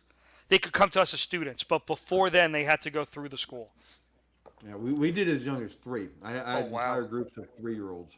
But it was just please finish chewing before you're gonna talk. But it was just like it was just exhausting. You know what I mean? And it was the mindset of, and I understand what he was trying to do, but he used faith. He used faith, like, oh, this is the Christian thing to do, and you already promised this, and I promised the school, and I think what he realized is between the person before me leaving and now me leaving, right? He was probably making money, and he's a great person. He's not a bad person, not a bad person at all. But I think between he was making money off of us teaching because we would teach and he would get the money. Right. Yeah. So if we stop teaching, now he has to teach. So that takes his time away from doing other things. And even if it was only 2 hours, it was 1 to 2 hours that he could focus on other things, right? Well, Um, that's why you hire additional instructors so you can reach more people and make more exactly, money. exactly. And, And and and I get that. That's and business. he wasn't like farming us. It's not like he did this with like 10 schools. Like he only had this one school. But it was such a pain in the butt that one day I just completely stopped. I was like, I can't do this anymore. And I'll never forget it. He called my parents' house and he left a voicemail. And I got home before my parents and I just went there and deleted the voicemail. I think You he should have called. given them notice. You should have given them notice. But I just couldn't do it anymore, man. I was, you know what I mean? Like, I kind of gave him notice. I was like, I told him, I was like, Master, like, um, this is burning me out. I can't. That's what I'm saying. Like I was told him, I was like, Master, this is burning me out. I don't want to do this anymore.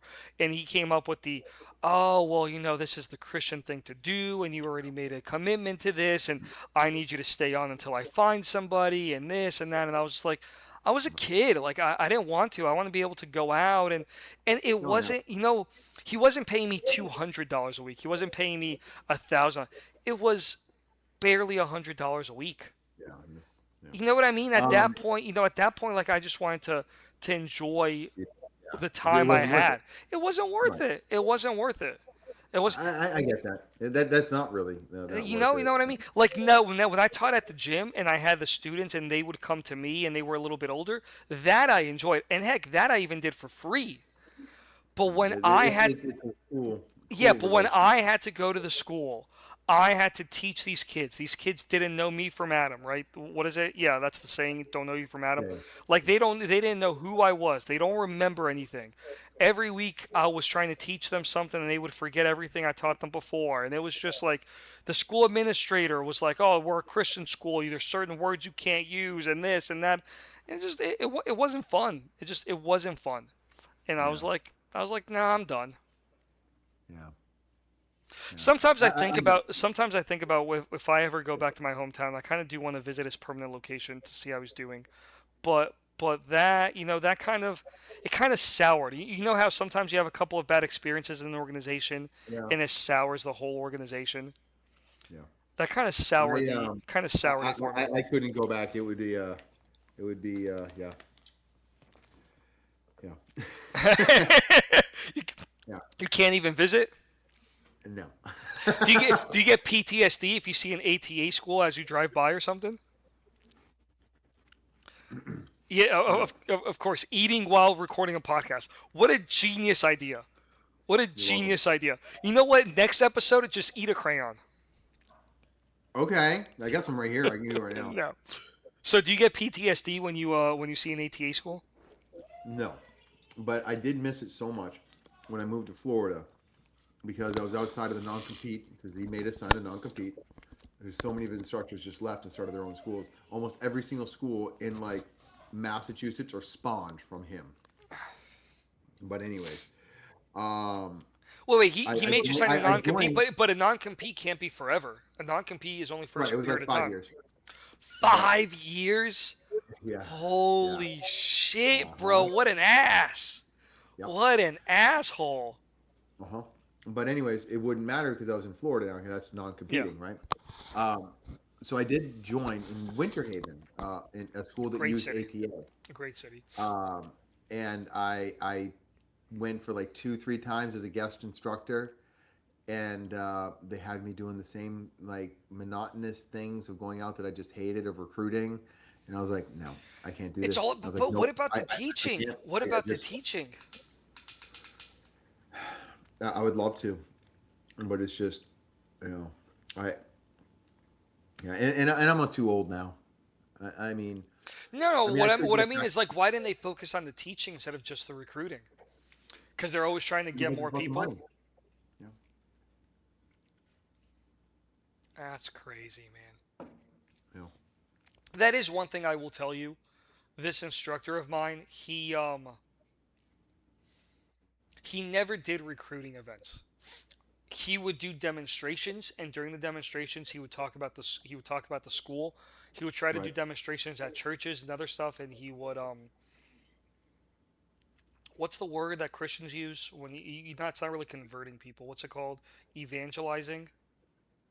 That working. It wasn't what I was thinking, but yeah, that would work. So Um, so he would like go to churches and do like, he would kind of preach some stuff from the Bible, and we would do martial arts demonstration, and we would talk about the school and how we're Christian based and all this other stuff, right?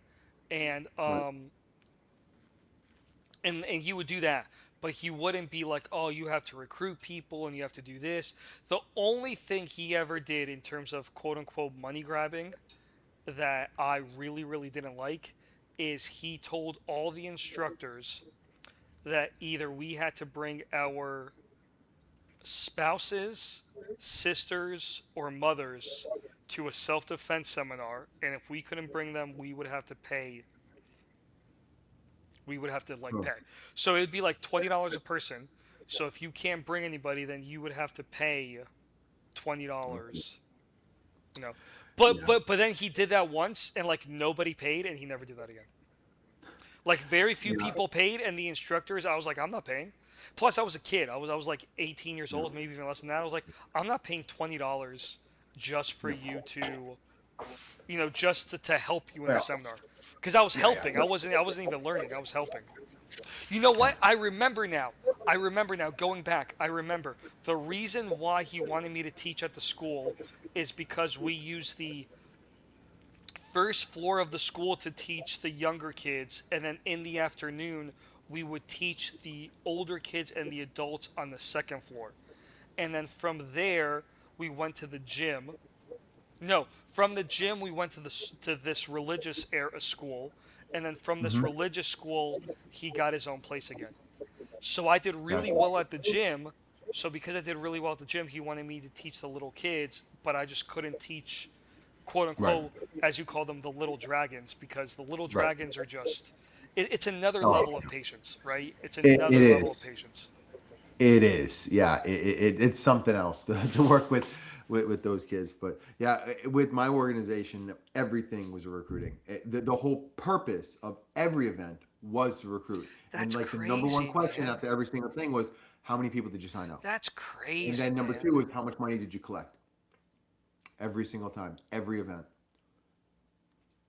That's crazy because like martial arts is so pure. I mean, I'm sure we could do a whole episode on just martial arts, but Oh yeah. martial arts is so pure. And like, some of these martial arts movies, they're like they're so pure, and they're about the fighting and the camaraderie and all this other stuff. And then when people turn it into a business, the reason why, and I remember my instructor was talking about this. I was like, sir, why does the Paul Mitchell team like have all these awards and have the best this and the best that?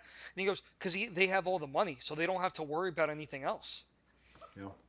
So I guess that's the issue, right? When you're a martial arts school, you have to worry about all the bills and training. Whereas if you don't have to worry about paying the bills, you can just focus on training and finding the Mm-hmm. best people Yep. possible. Yep. you know, and just finding the best people possible. And you don't have to worry Hmm. about anything else instead of like, oh, did you recruit or who did we find or this or that or blah, blah, blah. Uh-huh. Did you guys used to do tournaments and stuff? And did they care Oh, about we do tournaments tournaments? all the time. But did they care about who won or was it more of a recruiting thing again? I mean, it was all about recruiting, but That's so it's crazy. still. I mean, there were trophies and stuff like that, but again, it was events like that had two purposes: bring in money and bring in new students. So Because it was we open would to the always, public. Well, not open to the public, but it was open for people to yeah, attend who paid and stuff people like would that. come in and watch, and then we would sell tickets, and then of course, if you wanted to enter, you had to pay, and yeah, so it was always, yeah, It was and always like, something. yeah. Yeah, I feel like And that. it just wore on me, and I'm like, I can't do this. It's I feel crazy. like that. Yeah, I feel like that destroys the purity. Like, Yeah. um, It really, that was probably one of the most. I've got a lot of traumatizing things that I've been through in my life, but yeah, but that one. martial arts by far was the most traumatizing. I don't know. The NNMC was pretty bad. Yeah, The Marine Corps liaison, that was pretty bad. Um, Iraq wasn't fun either in 2004. not to completely change the topic or to go back to military, but I feel like sometimes one of the reasons why anytime I'm offered to be a recruiter, I can't do it because to me becoming a recruiter would kind of destroy my enjoyment of the army because Yeah, because you're no longer thinking about it's numbers. it's all numbers at that point. It's Yeah. how many people did you I couldn't recruit, do how it many either. people did you recruit, how many people did you Yeah, recruit. because I could do great at it. Trust me, I can sell anybody anything. Like I really could. But if that's the end all be all of my job, I've already poisoned that part of my mind. Like that's already there's such a negative Hmm. anchoring in my mind associated with that from that trauma of my those are my entire 20s taken from me from that. Really, Um, it was that long. and yeah, I taught from like age 19 until like 27, I think. Wow. Yeah, yeah, and And it was I all just about bringing it was all about number. You see, like I'm saying, it while destroys at the the pure. same time It I was was all starving. it destroys the purity of it, right? And then some Right, people are but I like, mean the whole duality of it, like the whole time where I'm bringing in all this money and that's all I'm doing everything. The the carrot that he would dangle in front of is you reach this number and everything above that you're going to get a commission, a certain percentage. And so here I am, literally starving, and I'm doing that because I'm starving. The promise was you get to do what you love and that eat, is a and cult. That is definitely a cult. That is completely a cult. yeah, it was bad, That is completely really a bad. cult.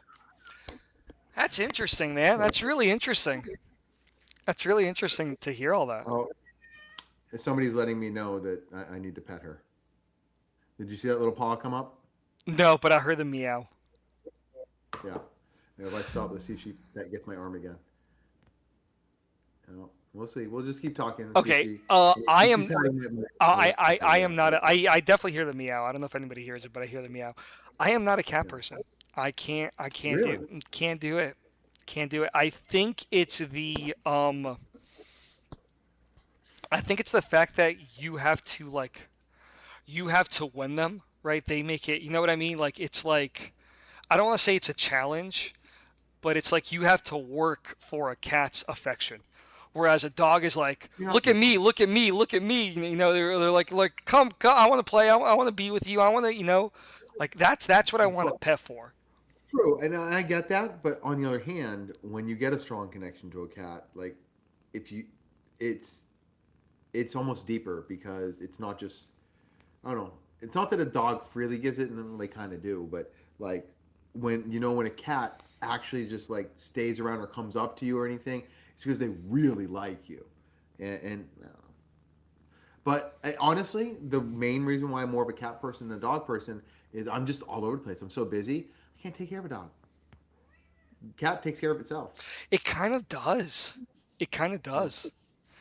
It kind of does. Yeah. I've always loved. Did you see her just bat my hand? No, I've always loved dogs.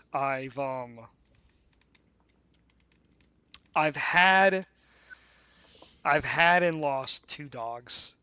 Oh. Yeah, it was rough. One of them Oh. I wasn't done petting her. One of them, I cried I cried more when one of them died than almost when anybody else I've ever known died. One of the hardest. One of them was really really hard. One of them was really really Were you hard. there? Like, did they get put down or? So, oh boy. Um If this is too heavy, no, it's not I'm heavy still. at all. It's not heavy at all. It's not heavy at all. It's just remembering it is quite a memory. So, um I'm also about to say something that I have never said online. So, so my wife and I went to the dog is was hers, right? The she came along with two dogs, so when we got married, she had two dogs, so they became my dogs, right? And one of them kept on making the sound, just over like for a week, like they kept on making the sound, and she's like, something's not right. Like something's either stuck in her throat, something's not right, right? So one day, like 8 o'clock at night, she's like, something's not right. She went to check her throat. The dog started whimpering. She's like, something is not right. She's like, let's go to an emergency vet. We went to an emergency vet. He looked at her for a little bit, and then he said this line, and my wife started crying. And I didn't know what he meant until afterwards. He said, I think he said she has an enlarged heart and blah blah blah. And then he said, I need you to make a decision. And I was like, I don't know what's going on. I mean, this is the first pet I've ever had. I have no idea what's going on. No Yeah, idea. that's And the my worst wife thing just you starts ever hear from the vet. crying. My wife Yeah, just starts crying. And then he's like, I go, I don't understand. What's going on? What's going on? And I then couldn't be a vet. and, The number of times they have to have that conversation. and Oh then my and then he god. leaves the room, and then it's just me and her. And I'm like, what's going on? What's going on? And she goes, he's asking us if we want to put her down. I was like, no, no, no, no, no, no, no, no, no. The only thing I regret, though I don't know if it would have been harder or not, the only thing I regret is the vet's like, all right, well, we have two options. We can give her some pills, see if she feels better, and you can pick her up tomorrow. Or she can go back home with you, and then, you can bring her in a couple of days, if you make a decision or whatever. And my wife is like, no, she can stay here, whatever. If she has to have surgery or some pills, we'll pay for it, all that stuff, right? We go back home, we go to sleep, and this is how I knew that my life changed forever. And also, I've also noticed that there's two types of people. There's people who sees their pets as pets, and there's people who see their pets as more than pets. Okay. Yeah. At about 3 in the morning, I woke up. Just couldn't figure out why. Just woke up suddenly. Had this had this pain. I felt something. I was like, something's going on. Call the vet's office. She had just passed away. Man, She had just passed away. Yeah, that's not and I went and I told my wife, and she's bawling and bawling and bawling. And she called her boss. She's like, look, I can't come in tomorrow, or I can't come in. Like if you need me to work from home, I'll work from home, but I need a couple of days. But dude, she grieved that loss.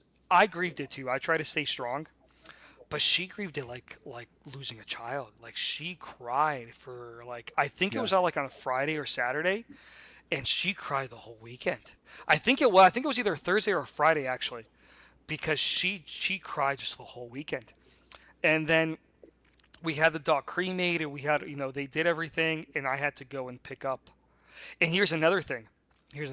I had to go and pick up the dog's ashes and all these things, And while I was there, somebody had their dog there, and they go, "Do you want a pet?" I was like, "I can't." I was like, "I'm like, I can't pick up my dead dog's ashes and pet another dog. I Yeah. can't."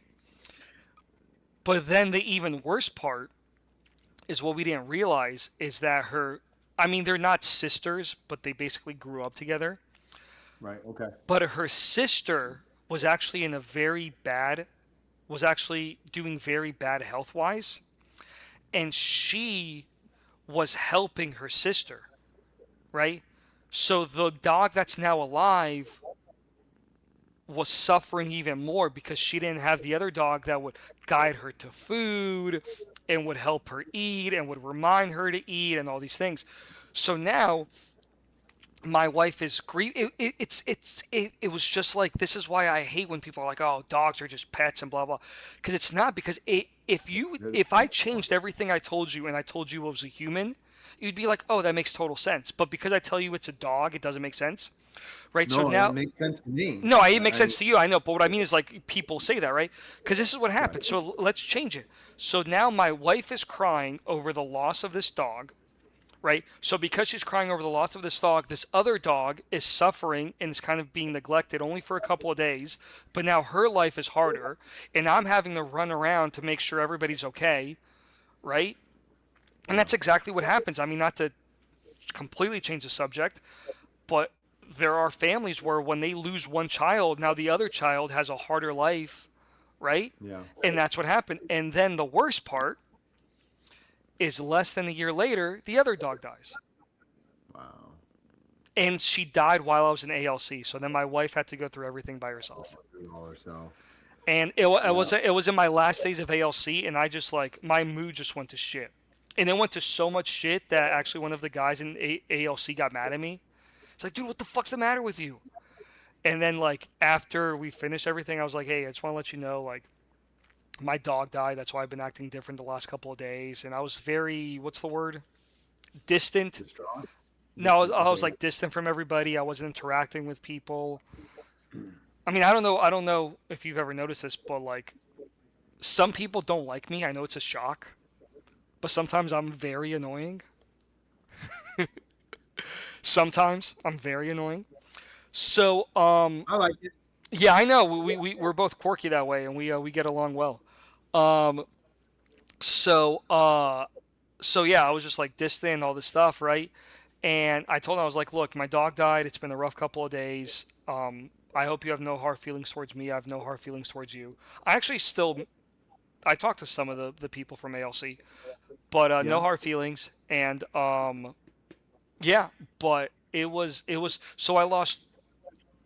You see, I say me, but in reality, the one that really suffers is my wife, because she had these Yeah. dogs for In the 11, beginning. 12 years. So Yeah. she lost two dogs that she had had for more than 10 years within 1 year. That's crazy. Yeah. One of the hardest things I had to do is when I had to physically make that. Not that long ago, one of my cats passed. He was old, but he was also an outside cat, and they don't do as well. And I felt that I'd failed him because I couldn't give him the life that he needed. Because when they pee inside, put him outside. Like this one right here, just waiting to get her fixed, and then she's probably going to go outside unless she stops peeing. But he was outside boy for that, but he was the sweetest cat you'd ever met. It didn't matter, perfect stranger. He would hop up in your lap and immediately start purring, and just like he was a drooler too. You get so relaxed, you just flop over and he would drool. He was almost like a But dog. you see, that's Yeah. what I mean. Like, I keep on hearing these things, but Well, you see what this cat did right here, yeah, because I've but, got like, this I've other never one met a dog like that. Or excuse me, I've never met a cat like that. like that, right? Well, you're just not meeting the right ones. But anyways, he was not doing good, and I couldn't get him to eat. Like I like cooked gravy just to like give him like a really tasty thing, and he wouldn't touch it. Like I like put it in a spoon, trying to spoon feed it. He wouldn't, and I'm like, I got to bring him in. So I brought him in, and they told me what I knew, and they're like, we can do it here. We can take him away. And I'm like, no, I'm like, I'll be a man. I'll hold him. You I held him like while just they did no, it? it's fucking tough, man. Because I wasn't gonna let him be alone and scared. He didn't know what was going on. But I mean, you could let them do it and then come in afterwards and, like, hold him or something like that. Or is it I held him in instant? my. It's instant. Well, he's scared because he's trying to get away. They put the IV in his paw, right? And they give the first mixture, and I'm sure it doesn't feel good. And he's scared. He doesn't feel good anyways. So I'm like, no, no, I'm not letting them. I'm not having them take him over in this cold metal thing and then give him the last injection. I held him on my lap and just pet him the whole time. Yeah, it's tough, man. It's tough, and it's like I said. It's like I said. It's there. Um, there are people who see pets as pets, and there are people who see pets as part of the family. And like I understand, right? I mean, in a way, yes, they're still animals. Like Right. maybe not letting them, letting them sleep in your bed every now and then is understandable, and so, and there are certain. I mean, I understand they're animals. There are certain limits and stuff like that, but like. They're still part of the family, you know what I mean? Like they're Oh still yeah. part of the family, Hundred and it's percent. just, it's 100%. just, and also another thing, is that like when a pet loves you, it's pretty much unconditional. When Oh people yeah. when people love each other, when we don't talk about this, but when people love each other, it's very conditional. It's very rare to find two people who love each Yeah. other unconditional, right? Like if Beyond the relationship of like a parent to a child, for the most part. yeah, exactly, exactly, right? And even then, I mean, sometimes, I mean, I'm not saying That's why I said we for the most part, Yeah, because that's what I, you're that's right. what I mean. Yeah, That's what I sometimes. mean. Yeah. Sometimes as a parent, you just have to be like, luckily we haven't experienced this, and I hope we don't with our children. But sometimes your child is lost, and you're like, look, I gotta let you go, and get help. But with a pet, it's different, man. And the other thing about the pet is you it's a working relationship, right? You with your pet, it's because they don't speak our language, so we have to figure out how to understand them, right? So what do you want? Do you want to walk? And then they get excited about stuff and all this other, Mhm. it's a beautiful thing, man. It's a beautiful Oh, thing. I love animals. I mean, but I'm like, I mean, I'm very much so, and I don't just mean this as a catchphrase. I'm very much the person that thinks all life is precious. Like legit, part of my core belief is all life is precious. So, Yeah. that goes across the board. Okay. Which sounds weird, I'm sure, coming from somebody who's like been trained how to fight and kill since And that's what I was gonna age say, and you're 6. like, yeah, I'm a Marine. Yeah, I was part of the invasion. But yeah, all life is precious. Yeah, it is. It really is. So, but yeah. So this is Harmonia, by the way. Harmonia. Why? Yes. So, in Greek mythology, Harmonia is the daughter of Aphrodite, and my first cat. You have a lot of mythology stuff. You're very influenced by mythology. Oh, I love it. I love Okay. it. Oh All right. yeah, So Harmonia is the daughter of Aphrodite. Aphrodite, and said to be pretty much comparable in beauty. And I had my How? first Okay. Interesting. Okay. Keep going. uh, and my first cat I had when I first went on my own. I named her because she was a gorgeous calico, just like her, dark with like orange and white little bits, all speckled throughout. And I named her Aphrodite. My ex actually stole my cat, but that's a whole other thing. So, but I got this cat, and I'm like, you know what? She reminds me of Aphrodite. So, Aphrodite's daughter's name was Harmonia. So, I'm gonna call her Harmonia. Logically, that makes perfect sense. That makes perfect I'm a sense. very logical person. It makes I perfect try to sense. be. It makes perfect sense. Oh, So, but that's why I picked that name. I think this was a good talk, man. This was a good talk. Yeah. How about next week we will talk about movies that have religious symbols slash religious tones, but Okay. are like I went to a convention one time and somebody once talked about how I mean this is kind of stretching it, but in Guardians of the Galaxy in a way Groot was sacrificing himself, and On if the you like look at it Jesus figure. for a split second, he actually looks like he's on a cross and he's sacrificing himself to defend and protect the other Guardians. That's kind of cool. So how about we talk about either movies? or a movie. We don't have to pick the movie, but we talk about a movie or movies that have religious symbols, religious tones. And you know what? If there's a movie you've already seen that you know already has that, you could bring that up. And if there's Okay. a new movie that you want to watch, you can also watch clips of a movie, right? We don't have to watch the whole movie.